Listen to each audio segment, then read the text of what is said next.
There we go. We are on air. Hello, everybody. Hello. Fantastic. How's it Hello. going? Enjoying weather?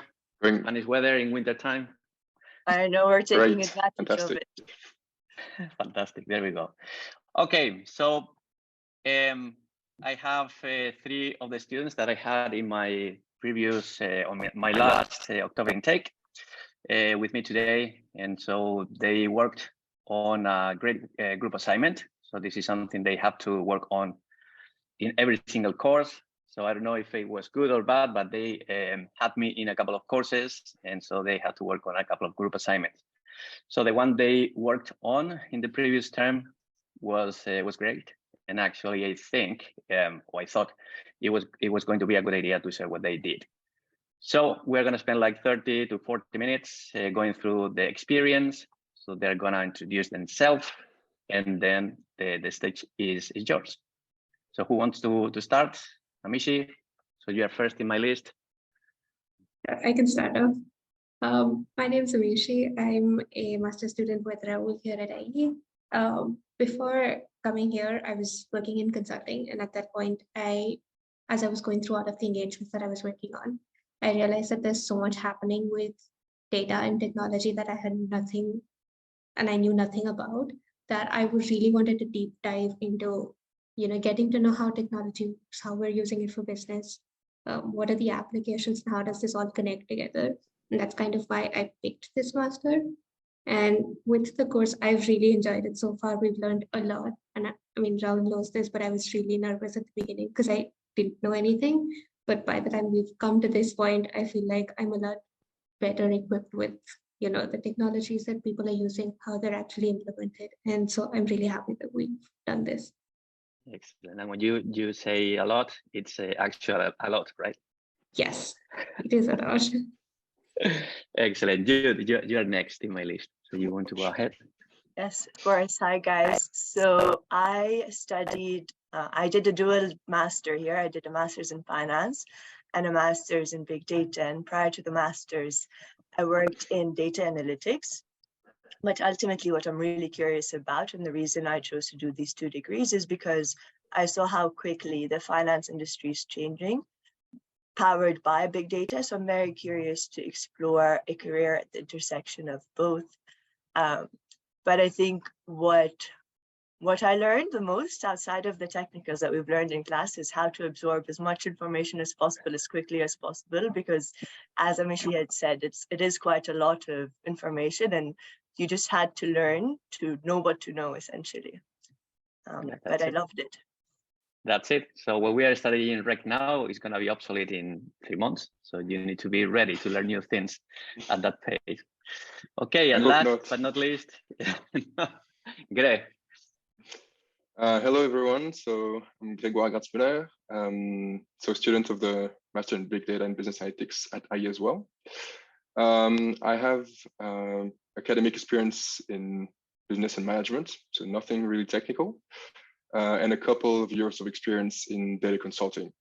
So following this experience, I'm not going to say I fell in love, but I for data, and so the number of opportunities there were in this field, and so I just went for it and chose to do a master in big data and business analytics. Excellent. So very different backgrounds, and so actually this is the nature of this master. So we get people from many different places studying different things, but all of them manage to go through different courses and manage to create things as you created, which I believe is great. So the stage is yours.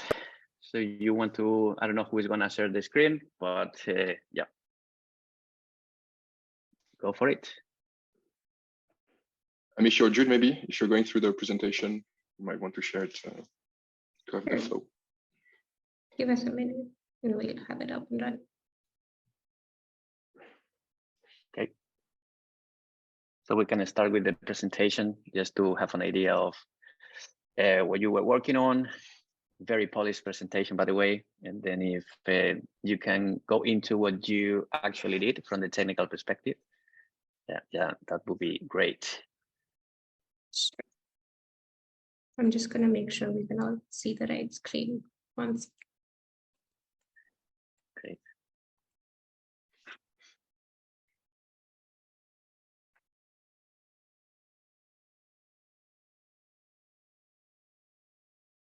I'm hoping at this point you can.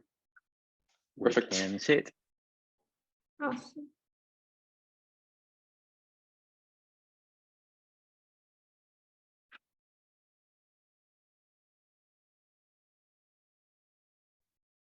Okay, perfect. Thank you, Amishi. Let me get started on at least explaining the background of the problem we're trying to solve and how we went about it. So we were given a data set, an airport's data set that gave us information about passengers coming in and out of certain American passports with additional data. And so we came up with a business problem. We saw ourselves as an airline that wants to launch in the US.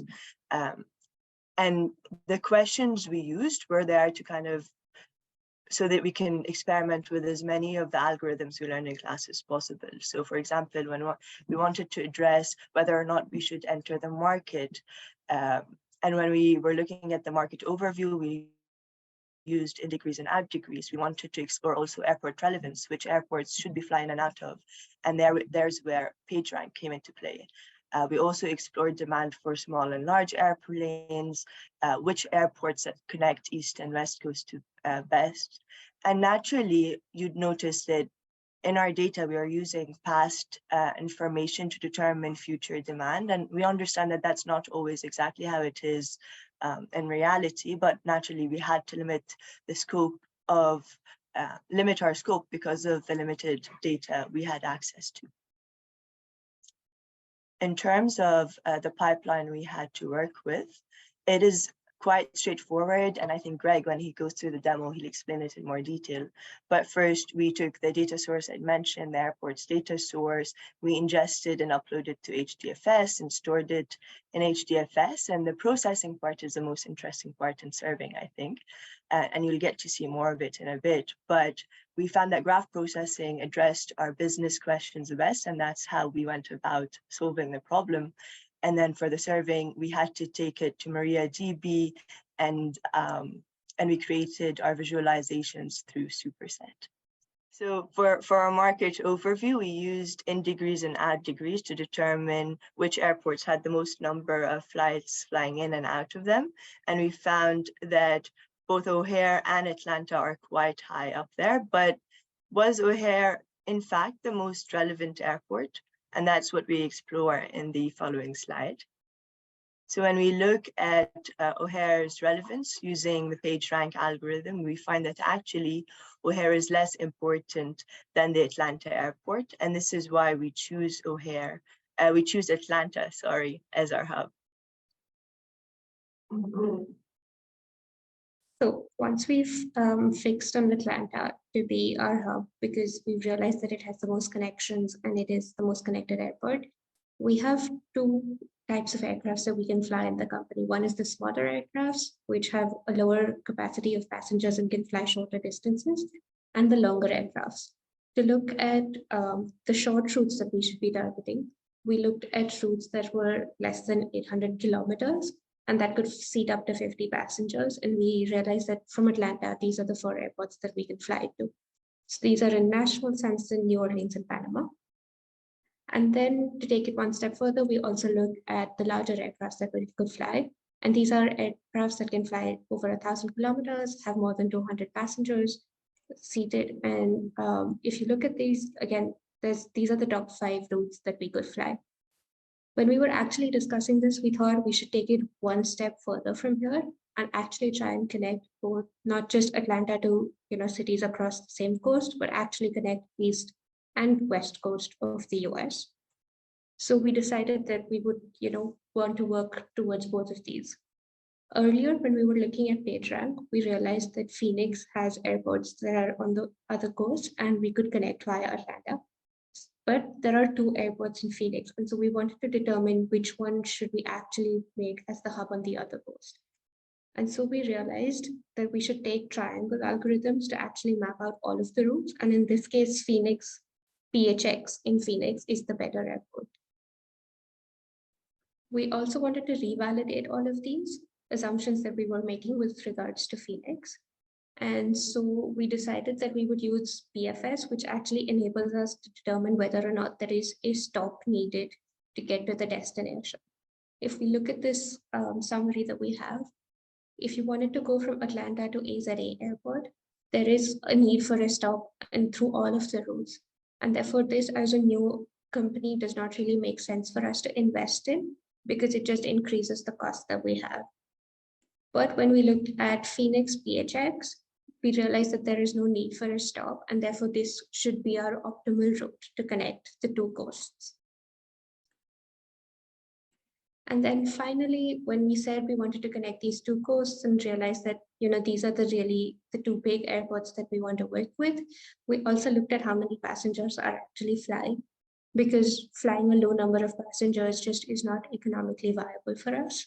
And therefore, there are 2 dates in specific where we realized that there aren't enough passengers flying. And if we had to run this business, this would be around the times where, you could run promotions, run campaigns to encourage people to be able to take these flights and actually make these flights viable for us as a company.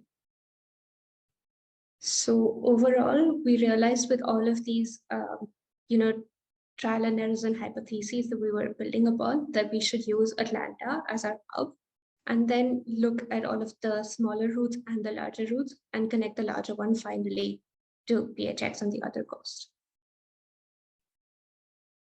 Excellent.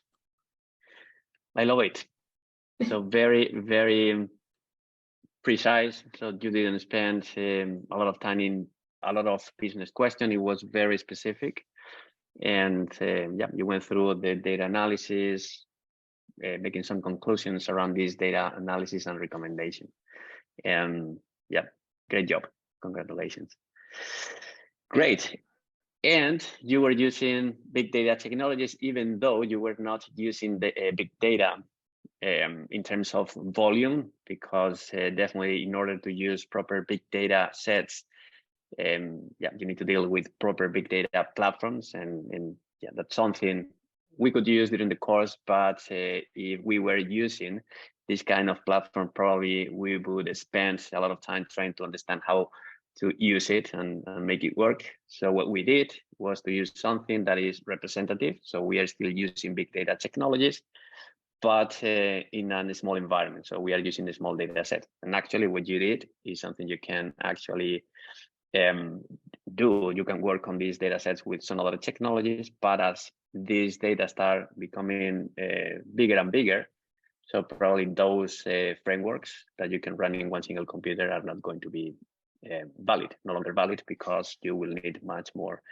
computational resources. And so let's dig into the technical part of the project. Are you gonna take this one, Greg? Yes, I'm gonna do my best. And by the way, feel free to interrupt me if I say something that doesn't really make sense. I'm still not a pro. It's on No problem. Record. I'm pretty sure that you're gonna nail it. No problem.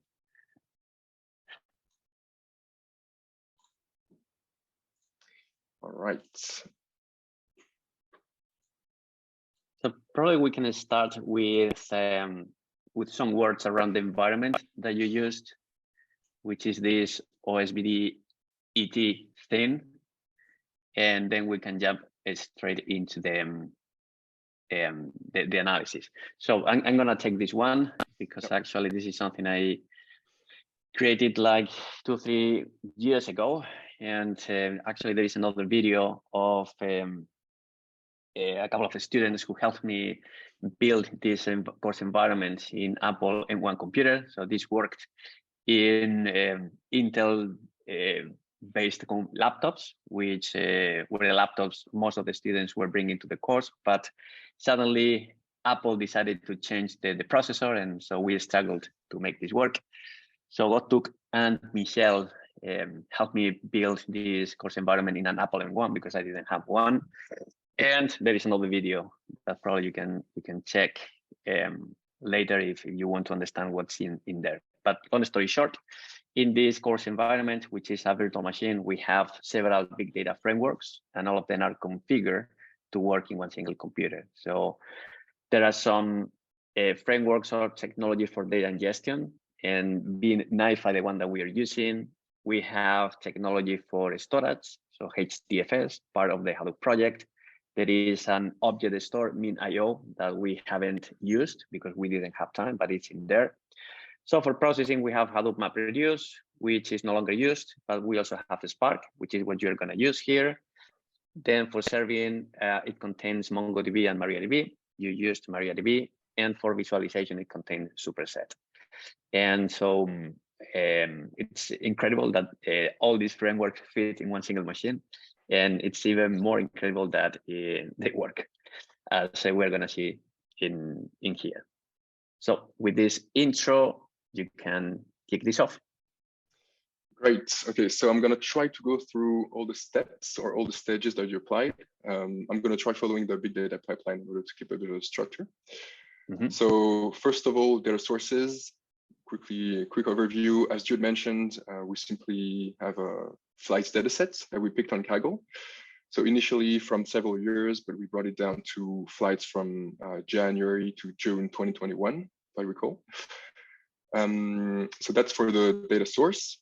Pretty simple, not really big data, but for the purpose of this course, that wasn't really the point. First of all, for the ingestion stage, well, we simply did a manual ingestion into HDFS. So that's probably the stage that we could improve if we had maybe a bit more time, if we wanted to develop on this project, because, well, it's not really interactive to do just, or big data to do simply uploading your file to HDFS. So for the storage, as mentioned, we use the Hadoop distributed file system, even though our data is, again, relatively small. And now off to the processing. So we used, this is where kind of the fun begins. We used graph frames. And so I'm just gonna take you through the notebook that we used for the graph processing. First of all, initialization, we connect to PySpark, import our graph frames environment into PySpark. And please, Raul, again, interrupt me if I'm you're doing it great. Then we create our Spark session. Where it is here. Then we, as a good practice, double check that our data is uploaded into HDFS. There it is. It's our new US flight CSV. And so you have a look at the size. So this is this is very inefficient. This is very inefficient, but yeah. So this is what we are doing. So we are doing this just to learn the different frameworks. But so you have a look at the two columns. So we are storing a very small file into a very big file in HDFS, and that's a little bit inefficient. Indeed. So I think you stop sharing. Oh, my bad. There it is. And he's back. Excellent. So our file is in HDFS, sorry. So all good. Then we create our flight data frame. So we use the Spark read API, infer, well, I'm not going to go through all the options, but get the header as the first row of our CSV, infer schema, so get all the data types, and choose our file, which is in the HDFS, which is a CSV file. So this is what our file looks like, just the first 5 rows. So everything seems fine. We've got now 13,914 flights or rows. I did a bit of data preparation. I'm not going to really go over everything, but I just added a distance in kilometers column for interpretation. Rounded everything, dropped a few columns, dropped the rows where we had null values and where distance were equals to 0 kilometers. So as a result, we have 13,809 flights and 13 rows of 13 properties. 369 origin airports, 364 destination airports. So now we create the graph. In order to create the graph, we need to create 2 data frames. So one vertices or nodes data frame with one mandatory column, which is the ID. So in this case, the origin airports.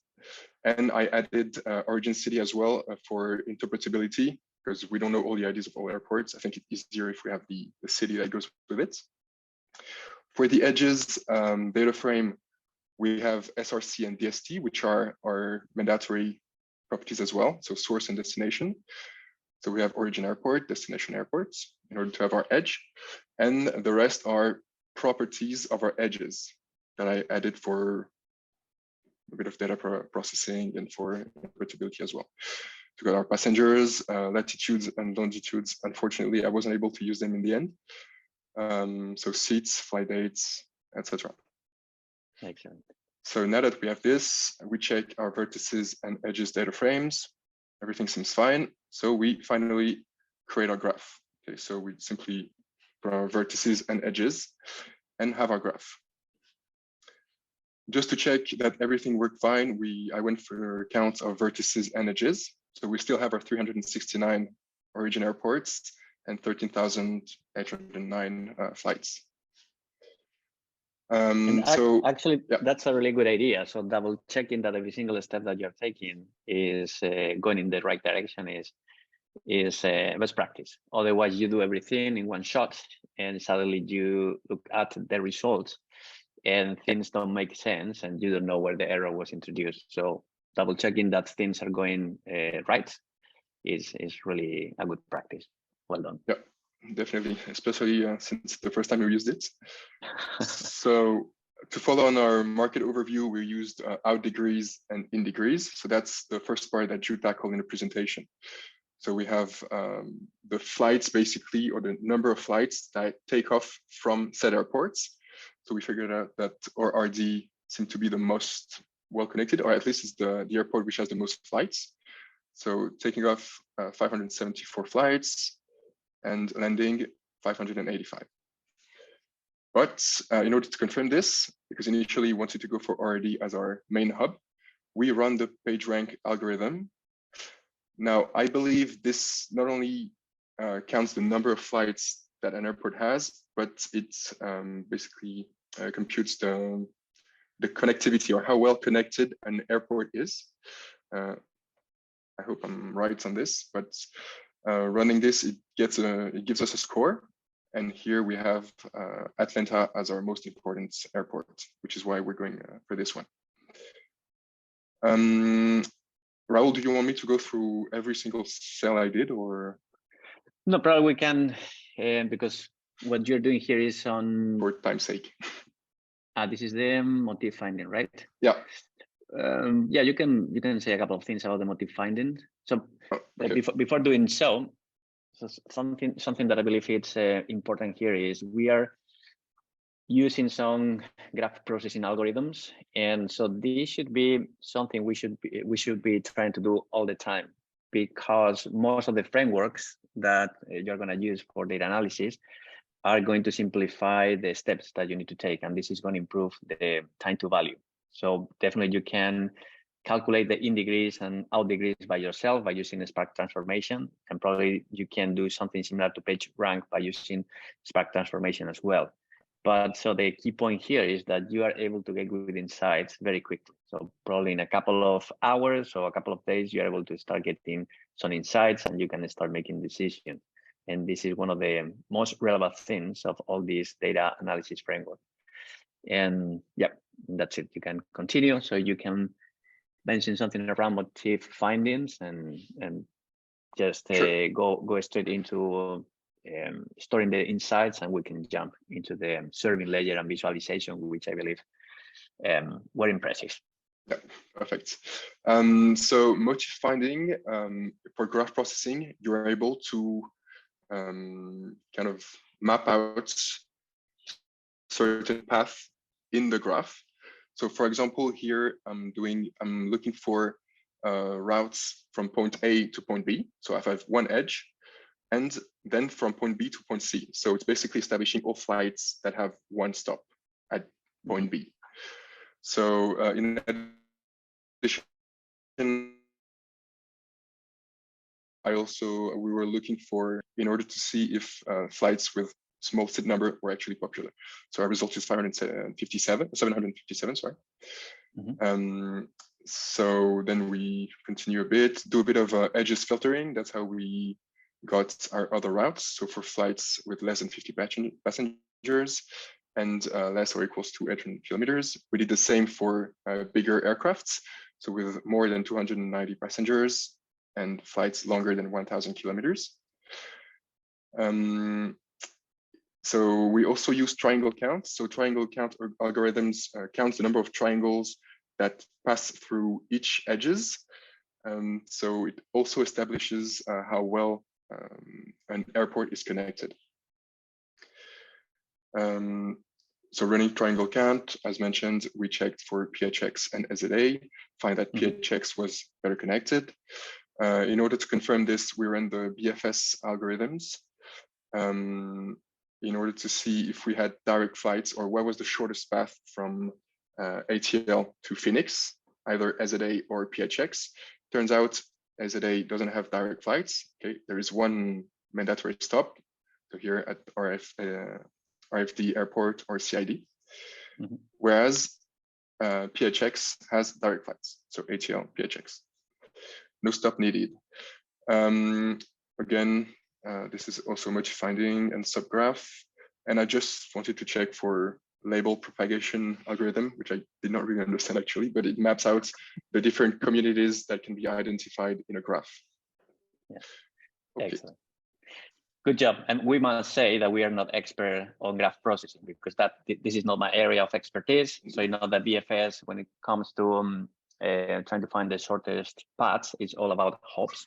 So probably that doesn't mean that you're just having the shortest path in terms of kilometers, but that's a different thing. So the goal of these assignments is just to use what we've covered during the course. So graph processing with Spark was one of them. So it was great. So you used a lot of algorithms in here.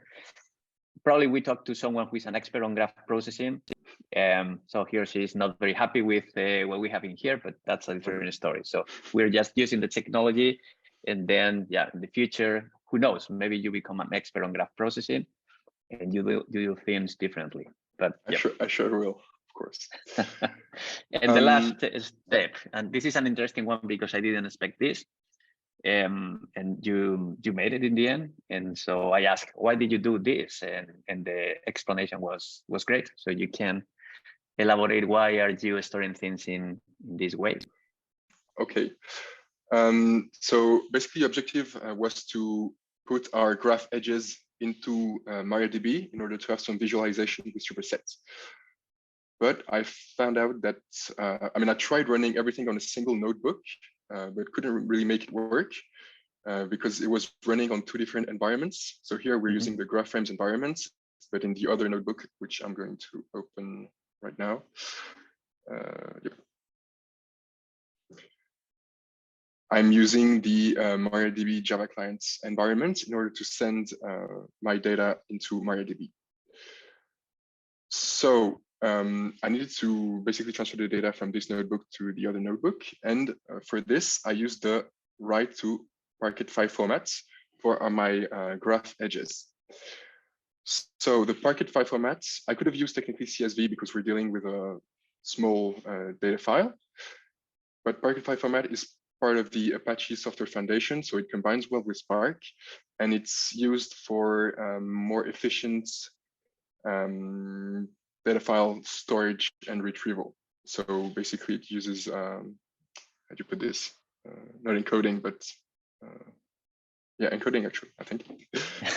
In order encoding and compression, so it has indexes in it. So when you want to work with actual big data, you need to rely on this kind of format. So in this course, we are using CSV most of the time because the data sets are small.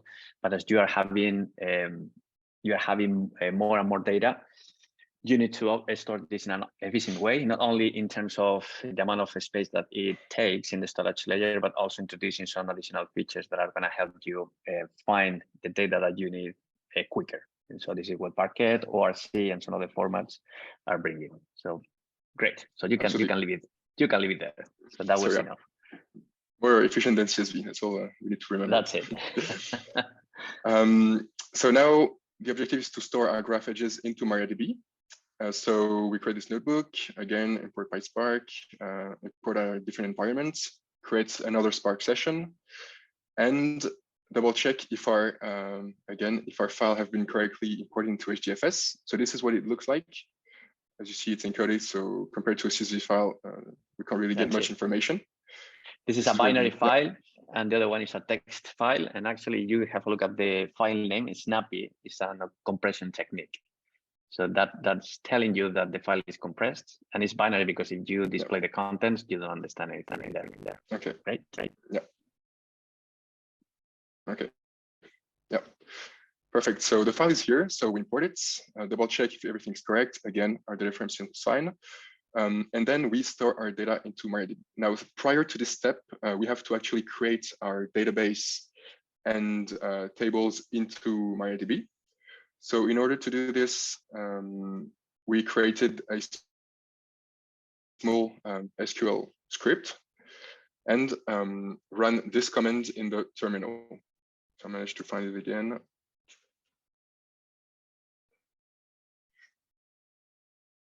That's the one. So we connect to MariaDB and our database and our tables. Excellent. By the way, you have an SQL course, right? So yeah. That's something you already studied there. So it is great that you start connecting all the technologies and all the theory that you've learned in the whole master. So I believe this is one of the great things when you start connecting the dots, and you have many different. I believe this is something I discussed with you, at least with Amici. I believe we had this discussion around. Now I'm starting to connect the dots, and I'm having many different aha moments because I didn't understand what I was doing, but now it makes a lot of sense. And so, yeah, this is it. I totally agree. It's very satisfying when you're able to make everything work together. So final step, we simply write, so this is the Java database connectivity, which brings everything together.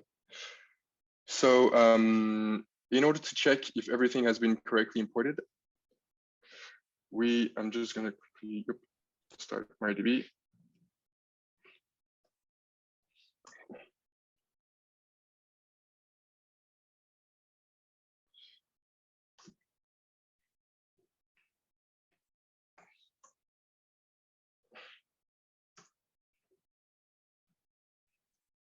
So we can see that in MariaDB, our database has been created. It's the graph processing one. So,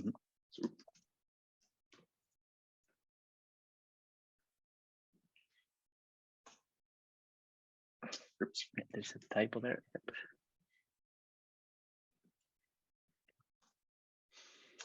We are using MariaDB. We show our tables. Here it is. We have our graph table. Describe graph. We have all our columns or all the information that we want to have. And if we do select star from graph, there we go. We have all our edges and still we have our 13,809 rows. So everything worked correctly. Now, final step, we connect to supersets. And this is what makes the course environment work. So all the frameworks are stopped, and as you need them, you start bring them up. Otherwise, if you start everything from the very beginning, so nothing will work. Too much info in there, too much software in there. Okay. So now we're off to supersets for the final stage, which is actually the visualization. I'm not going to do this live, but we simply have to connect to our database. So we localhost, our ports, etc. And then you fill the other fields, so name, username, and the name you want to display. So in this case, it's our MySQL database. Once we have this, we check that everything works correctly. There we go. So we have all our edges or all our flights. And we can process to the visualization step.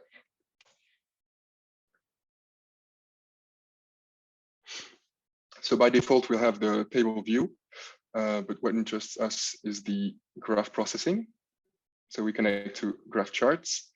Now it's very easy. We have everything we need. So our source, our target, which is our destination, and a metric, we can use count, which is going to be displayed on all the edges. And there we go. I'm just going to go for 1,000 rows. So as you can see, it's a bit messy, only with 1,000 flights, but the visualization, well, we found was pretty cool and quite satisfying. So when you have this, well, you can perform every filtering that you want, depending on the properties that you have. So for example, we have ATL as our source airports. So simply put up ATL. And there you go, you'll have all the flights that start from ATL to all the connected airports. Yeah. So you can customize a bit, but that's more visualization stuff. I don't know. Yeah, this is the one that you introduced in you included in the presentation, right? Yeah. Indeed. Awesome. That's pretty much it. Then you can do you can do different type of filtering and visualization, but I don't know if you want me to go through something else. That's it. No, this is enough. So basically you went through the different steps that you took. And this in this second course, we were focused on processing. And so serving and visualization was optional. And so definitely no ingestion, because that's something we covered in the first course. And this is it. So you drove us through the whole solution, and it's clear the end-to-end solution that you worked on. So the ingestion was manual, and then the storage, processing, serving, and last but not least, visualization. So very clear all these stages that you need to take in every single project. So obviously this is a small project and everyone can work on all the stages, but in real life you have experts on the different stages, and so you don't need to do everything by yourself. So if you are specialized in one of the stages, or maybe you can have this holistic view if you're just managing the project or you're part of the project management team. But yeah, definitely this is what I expected for today. Just having you driving us through all the steps and sharing the experience, because the idea is to share this with some other students. And actually this is what I shared with, so I shared with the students that I have for the April intake, that this was going to happen. And so hopefully they are a little bit less overwhelmed, because at the moment they are just going through the same experience that you went, very, very stressed, because too much to digest. Okay, thank you very much for your time. Thank you very much for your time. And so I appreciate your time and effort on working on this. And any final words or thoughts that you want to share with your colleagues or with the students that are going through the same experience as you? I think for me, it won't make sense until it does. And that's the best you can hope for. But it will fall into place eventually. Yeah, I'm with you on that. It takes a little bit, but then the moment it all clicks into place, then you really know why you've spent the last, I don't know how many months working through all of the bits and pieces, and then you can finally make the puzzle work out.